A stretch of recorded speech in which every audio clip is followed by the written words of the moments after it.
दोस्तों, आज स्वतंत्रता दिवस है। इस लोकतांत्रिक देश में रहने वाले सभी व्यक्ति आज एक दूसरे को बधाइयां दे रहे होंगे।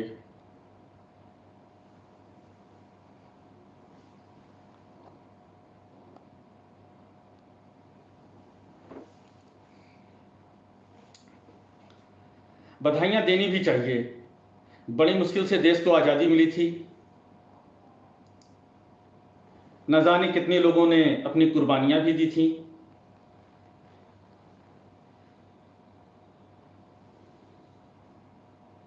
कि हमारा देश और हमारे देश के नागरिक एक बेहतर जीवन यापन कर सकें।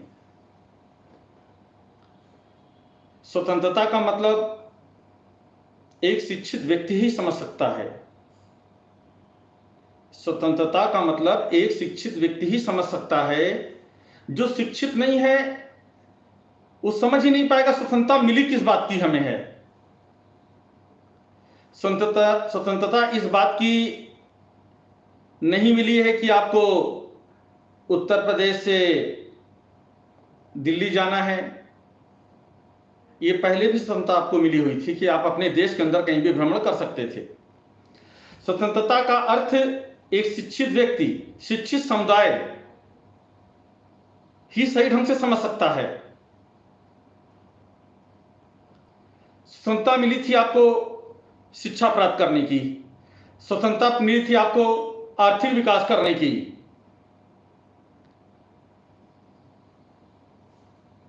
अब यह निर्भर करता है कि आपका समुदाय इस स्वतंत्रता को किस तरह से इस्तेमाल किया और स्वतंत्रता के क्या मायने वो समझ पाया।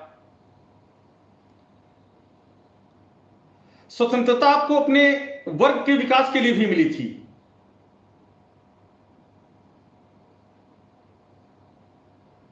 जिससे कि आपका समुदाय शैक्षिक और आर्थिक रूप से सफल बन सके और समझ पाए कि यही स्वतंत्रता है।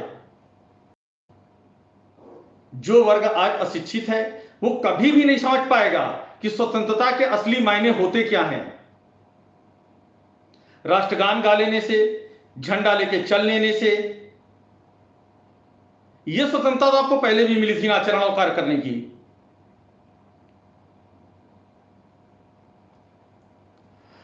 दोस्तों, आपको यह पता है कि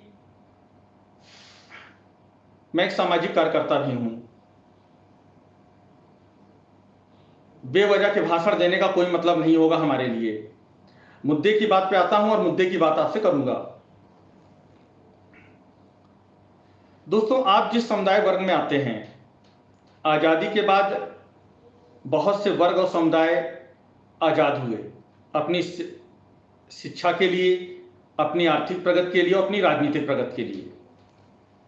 आपके समुदाय का तो किसी ने हाथ पैर रोका नहीं था पकड़ के, या किसी ने मना किया हो कि नहीं, आप इस जाति धर्म से आते हो तो आपको शिक्षा नहीं लेनी चाहिए। किसी ने ये तो आपको मना नहीं किया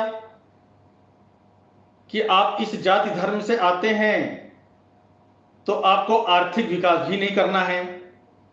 आपको किसी ने इस काम के लिए भी नहीं मना किया था कि आपको सामुदायिक अपना राजनीतिक विकास भी करना है। अब क्यों नहीं किया आप लोगों ने, यह प्रश्न चिन्ह आपके ऊपर हमेशा बना रहेगा।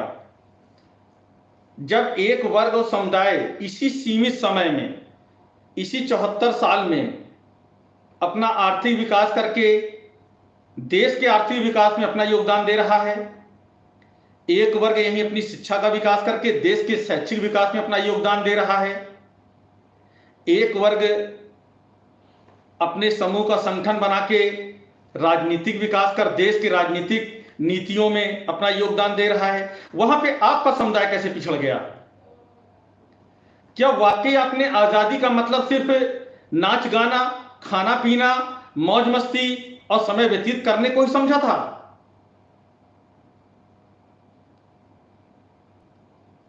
अगर आजादी का मतलब आप सिर्फ इतना ही समझते हैं तो आपको चाहे आरक्षण का लाभ दे दिया जाए और चाहे पूरा एक प्रदेश दे दिया जाए, देश में वो समुदाय, वो वर्ग जिन्होंने आज शैक्षिक और आर्थिक विकास किया है, बड़ी ईमानदारी से काम किया है। आपकी तरह इस तरह तो काम नहीं किया होगा ना, जैसे कुछ समुदाय करता है, सुबह एक किताब पन्ना पलट लिया और समझ लिया शिक्षा ग्रहण कर ली, दिन में आर्थिक विकास के बारे में सोच लिया, समझ लिया आर्थिक विकास हो गया। ऐसा नहीं होता दोस्तों। अगर आपको शैक्षिक विकास करना है, अभी दीपदान आंदोलन जब हमने शुरू किया, मैं आपको एग्जांपल बताता हूं कि आपने कैसे अपने आप को बर्बाद किया। दीपदान आंदोलन किसी जाति धर्म क्षेत्र के लिए हमने नहीं शुरू किया था। जिसकी जरूरत है शैक्षिक विकास की, वो इस आंदोलन से जुड़ जाए। मैंने पहले भी आपको बताया है कि हाथ में पेन पेंसिल ले लेने से आप पढ़ लिख तो सकते हैं, पर शिक्षित नहीं बन सकते दोस्तों। पर हमारे ही समुदाय नहीं, बहुत से और भी समुदाय के लोगों ने दीपदान आंदोलन का गलत इस्तेमाल किया, अपनी राजनीतिक मंशा पूरी करने के लिए, अपने समाज को फिर वही बेवकूफ बनाने के लिए। समझिएगा, मैं यहां क्या 74 साल से आप जहां पे थे, वहां पर ऐसे ही लोग थे जिन्होंने सामाजिक आंदोलन को महत्व नहीं दिया। और सामाजिक आंदोलन सार्वजनिक होता है, पर यहां के लोगों ने क्या किया, इस आंदोलन को भी बर्बाद करने के लिए गली गली में पेन पेंसिल बांटने लगे, गली गली में फोटो आदि खिंचवाने लगे। मैं आपको इसलिए बात बता रहा हूं कि आपको यह पता होना चाहिए कि आज आप जो बर्बाद हुए हैं, आपका समुदाय जो बर्बाद हुआ है, उसके पीछे किसी और का नहीं, आपके ही समाज के लोगों का हाथ है। दीपदान आंदोलन में एक रुकता दिखाई पड़नी चाहिए थी। पेन पेंसिल दे देने से सिर्फ काम नहीं चलता है, जाके बताना पड़ेगा कि आपको इस कलम को चलाने के बाद आपको डॉक्टर बनना था, इंजीनियर बनना था, व्यापारी बनना था या राजनीतिक बनना था। पर हमारे ही समाज के लोगों ने क्या किया और अन्य समाज के लोगों ने दीपदान आंदोलन के साथ क्या किया, जाके पेन पेंसिल बांटा और लोगों से चंदा इकट्ठा किया और अपना काम पूरा किया। तो आपको फिर से ये दलदल में डाल दिए और आप विरोध भी उनका नहीं कर पाए। दोस्तों, अगर आप अपने समुदाय का, अपने वर्ग का आर्थिक और शैक्षिक विकास चाहते हैं, उसकी आजादी चाहते हैं, जो वर्ग शिक्षित नहीं होगा वो आजादी का मतलब कदापि नहीं समझ पाएगा। वो जीवन यापन को ही अपने आजादी का मतलब मानता है।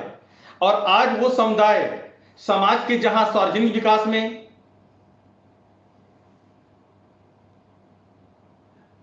शैक्षिक प्रगति नहीं कर पाया, आर्थिक प्रगति नहीं कर पाया, उसकी वजह एक रूपता का ना होना था।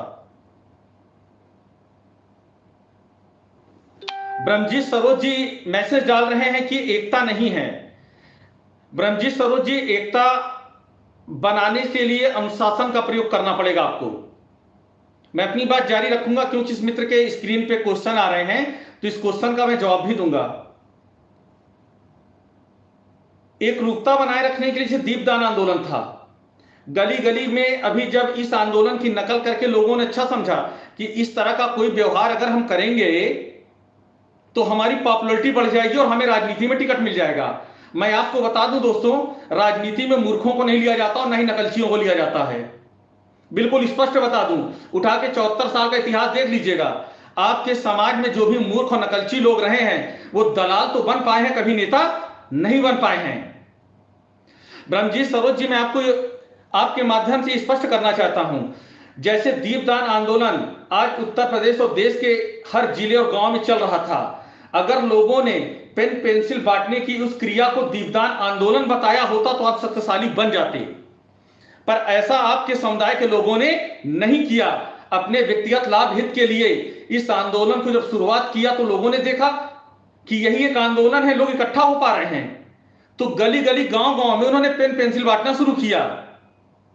और उसमें लिखते क्या थे, बैनर में लिखते थे कि हमने पाठ्य पुस्तक का वितरण किया। अरे भाई, आप ये बताओ, एक थाली में खाना रखा हुआ है, रोटी सब्जी खाने की क्रिया को खाना खाना कहते हैं ना, इसी तरह दीपदान आंदोलन भी परिभाषित है।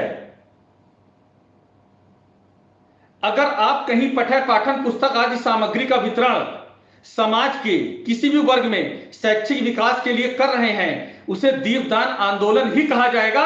पठन पुस्तक बांटना आधिकार्य नहीं कहा जाएगा।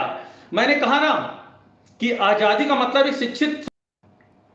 दोस्तों अभी आर्थिक विकास की बात मैं कर रहा हूं। पिछली बार भी मैंने आपसे कहा था, आप चाहो तो आपके समुदाय का आर्थिक विकास आपकी जनसंख्या के अनुसार 24 घंटे के अंदर हो जाए। आप चाहो तो हीरो होंडा की मोटरसाइकिल हीरो होंडा से ना खरीद के आप अपने समुदाय का साझा व्यापार करके हीरो होंडा जैसी मोटरसाइकिल बना के अपने समुदाय का साझा व्यापार कर सकते हैं। पर उसके लिए अनुशासन जरूरी है दोस्तों। अगर ये आप अनुशासन से काम नहीं कर पाएंगे, मेरी बात आप नहीं मान पाएंगे, सार्वजनिक एकरूपता को नहीं इकट्ठा कर पाएंगे, उस अनुशासन में नहीं आ पाएंगे, तो आज नहीं 50 साल बाद भी आजादी आपके लायक नहीं और ना ही आप उस आजादी के लायक कभी बन पाएंगे। आजादी एक शिक्षित समुदाय के लिए है, एक मूर्ख समुदाय के लिए नहीं, जो आजादी के 74 साल बाद भी अपना शैक्षिक और आर्थिक विकास नहीं कर पाया। वो क्या जाने आजादी।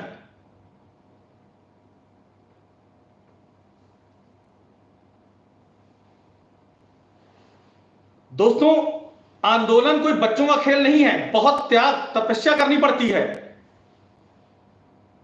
गली गली में कुछ समुदाय के लोगों ने अपना नामी आंदोलन रख लिया। अब तो आंदोलन जैसे लोगों ने मजाक समझ लिया है। एक छोटा सा काम करने जाते और आंदोलन लिख लेते कि आंदोलन कर लिया।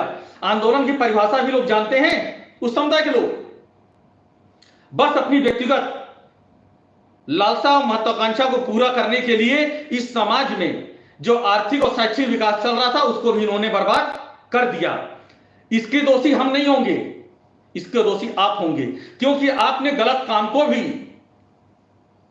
रोका नहीं कभी।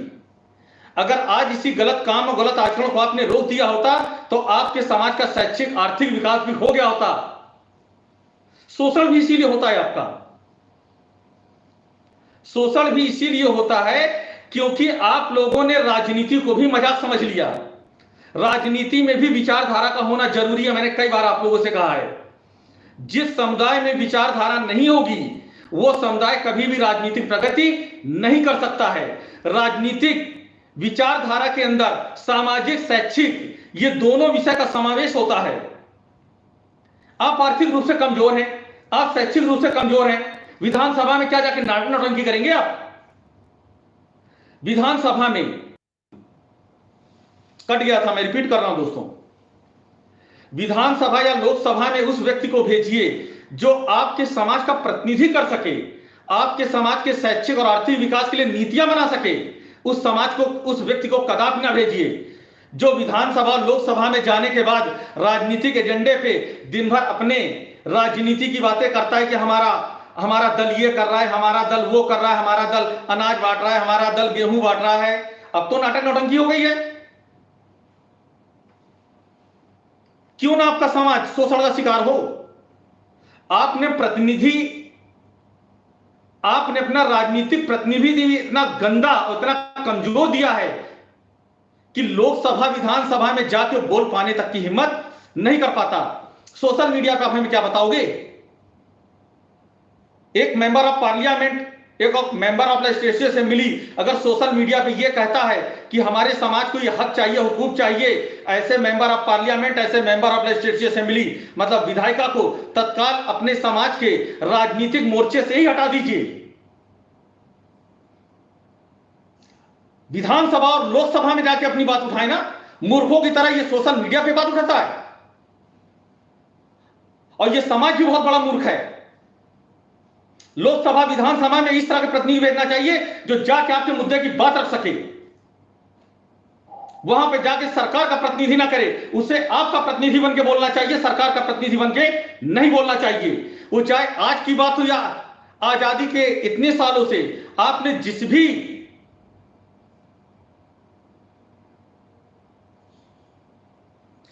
भी प्रतिनिधि को आपने चुना है वो जाके लोकसभा विधानसभा में सिर्फ अपने राजनीतिक एजेंडे का प्रचार दिन भर करता रहा है। आपके शैक्षिक और आर्थिक विकास के लिए स्पेशल एलिमेंट की बात क्यों नहीं की उसने, स्पेशल कंपोनेंट की बात क्यों नहीं की। जिस समुदाय से मैं आता हूं, जरायम एक्ट लगा हुआ था। जब आपका समुदाय इतने साल से पिछड़ा हुआ था शैक्षिक और आर्थिक रूप से, आप बताइए ईमानदारी से, आपने अपने समाज के जितने भी मेंबर ऑफ पार्लियामेंट, जितने मेंबर ऑफ लेजिस्लेटिव असेंबली आपने बना के भेजे हैं, लोकसभा में स्पेशल कंपोनेंट की बात क्यों नहीं करता है? और मजाक तो तब बन जाता है जब समाज का हर व्यक्ति नेता बनना चाहता है। दलाल बन सकते हैं, नेता नहीं। नेता बनने के लिए शैक्षिक, आर्थिक और राजनीतिक विषयों का महारत हासिल होना होगा। जाइए सीखिए उस समुदाय से जिसका दिन भर विरोध करते हैं। वो लोकसभा, विधानसभा में अपने इन्हीं विषयों के जानकार, प्रतिष्ठित लोगों को विधानसभा भेजता है। गुंडा, मवाली और पोस्टर पे प्रचार करने वालों को लोकसभा, विधानसभा नहीं भेजता। इसीलिए आज वो समाज शैक्षिक और आर्थिक रूप से मजबूत बन गया। दोस्तों, आजादी आपके लायक तो वाकई नहीं है। आजादी 74 साल हो गया दोस्तों, बुरा मत मानिएगा। जहां शिक्षा का प्रचार प्रसार कर आपको उससे मजबूत बनना था, जहां आर्थिक रूप से एकरूपता लाके आपके समाज को आर्थिक रूप से मजबूत बनना था, पर समाज के लोगों ने ये दोनों ही समय 74 साल ऐसा बर्बाद कर दिया कि कुछ समुदाय आज सिर्फ लेबर चौराहे पे पहुंच गया। और आर्थिक विकास क्या कहिए? एक इंग्लिश का पोयम लिखने को कह दीजिए समाज के 100 लोगों को, एक आदमी इंग्लिश की पोयम नहीं लिख सकता है। उसको यह पता नहीं है कि आर्थिक विकास के लिए भी एक रूपता का होना जरूरी है। सीखे कुछ समुदाय से।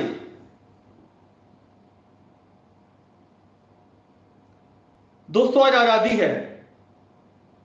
मैं कैसे कह दूं कि मैं आजाद हूं? मैं जिस समुदाय में रहता हूं मैं आजाद नहीं हूं। आजादी का जश्न वो मनाए जो मूर्ख है। मैं उस समुदाय में रहता हूं जहां रोज इस बात को देखता हूं, रोज होते अत्याचार, रोज असमानता से हमारा समाज रूबरू होता है। मैं देश की आजादी की इज्जत करता हूं पर सामुदायिक आजादी की इज्जत नहीं करता हूं। और मैं इस नाटक नौटंकी का विरोध भी करता हूं।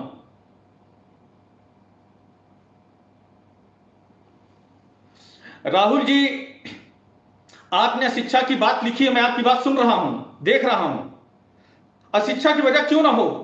जब दीपदान आंदोलन में हमने सीधे रूप से आप लोगों से कहा था इस आंदोलन को गांव गांव, घर घर तक आपको पहुंचाना है, तो आपको भी समय नहीं मिला। क्वेश्चन कर देने से काम नहीं चलेगा। हमें अब तकनीकी, आप बीए में कर लीजिए, कुछ भी कर लीजिए, पर आपको आर्थिक विकास करने के लिए तकनीकी शिक्षा का ही ज्ञान लेना होगा दोस्तों। नहीं तो ऐसा नहीं है कि हमारे समाज में लोगों ने बीए में नहीं किया है। बीए में किया, ये उस समय के लिए जरूरी था, आज से 20-25 साल पहले।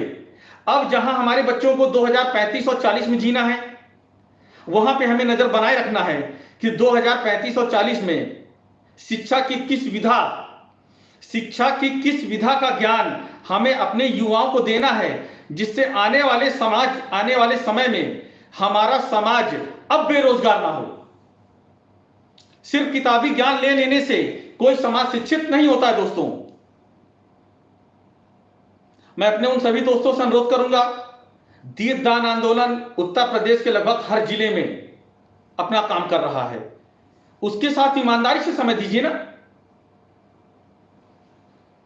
अगर आप महीने का 4 दिन भी समय दे देंगे, यकीन मानिए आप अपने जिले और क्षेत्र में एक बहुत बड़ा सामाजिक परिवर्तन लाने में सफल हो जाएंगे। मैं अकेला शैलेंद्र बहुत कुछ नहीं कर पाऊंगा। बिना आपकी मदद के, आपके सहयोग के यह आंदोलन बिल्कुल नहीं चल पाएगा दोस्तों। जिस दिन हमारा समाज सार्वजनिक सामान्य जीवन में दूसरों के बराबर शैक्षिक और आर्थिक विकास कर लेगा दोस्तों, उस दिन मैं कहूंगा कि मैं आजाद हूं। बिल्कुल सही दोस्त आप कह रहे हैं, तकनीकी शिक्षा पे ही जोर देना है। और दोस्तों, एक बात और मैं आपसे कहना चाहूंगा, तकनीकी शिक्षा के लिए हमारे बहुत से ऐसे दोस्त हैं जो प्रोफेसर और इंजीनियर भी हैं, जो स्वयंसेवक के रूप में काम करते हैं मेरे साथ। अगर आपके क्षेत्र के किसी बच्चे को लगता है कि तकनीकी शिक्षा की जरूरत है, वो हमारे दीपदान आंदोलन से सहयोगी से संपर्क करें। नहीं तो मेरे मोबाइल नंबर पे 94556650 66 पे व्हाट्सएप करके आप मुझसे इस विषय की जानकारी ले सकते हैं। श्रवण जी, मैंने भी आपकी बात सुन ली, मैंने आपकी बात उठाई है। राहुल जी, आप लोग भी निकलिए समाज में, समाज को आप सबकी जरूरत है। देवराज जी, बिल्कुल आप भी निकलिए। मैं आप सबके मैसेज, इस आंदोलन को अगर समाज में वाकई आप सामाजिक परिवर्तन लाना चाहते हैं बड़ी ईमानदारी से, तो मेरा साथ दीजिए और बेवजह इन मूर्खों की तरह विधायक बनने की कोशिश मत करिए। 74 साल में इस तरह के बहुत से मूर्ख लोग इलेक्शन आने के समय में बहुत सी संगोष्ठियां करते हैं, दुनिया भर के मूर्ख नेताओं को बुलाते हैं। अरे वो मूर्ख नेता भी चमचे हैं, आपको यही नहीं पता है। विधानसभा में, राज्यसभा में, लोकसभा में मुझे एक आर्टिकल इन मूर्खों का दिखा दीजिए किसी एक विषय पे। चेले चेले होते हैं, नेता नहीं होते हैं। रमेश पासी जी, आप आंदोलन को गति दीजिए, आप भी धीरे चल रहे हैं। आपका मैसेज आ रहा, मैं देख रहा हूं बराबर। दोस्तों, आंदोलन की इसी आह्वान के साथ मेरे जो भी जिम्मेदार दोस्त हैं, समय दीजिए।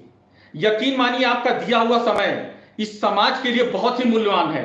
मैं अकेले कोई परिवर्तन नहीं कर पाऊंगा, विचारधाराओं की लड़ाई है, मेरा साथ दीजिए। इस आंदोलन में मैं कोई नेता नहीं हूं, जो इस आंदोलन को आगे ले जाएगा वही नेता है।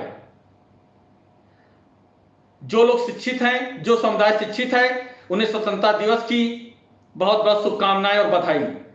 और जो लोग अभी अशिक्षित हैं, अपनी आजादी के लिए, अपनी शैक्षिक, आर्थिक और राजनीतिक आजादी की लड़ाई लड़ रहे हैं, उनको शुभकामनाएं देता हूं। सही दिशा में एक साथ मिलकर प्रयास करिए, आप भी आजादी मनाने लायक हो जाएंगे।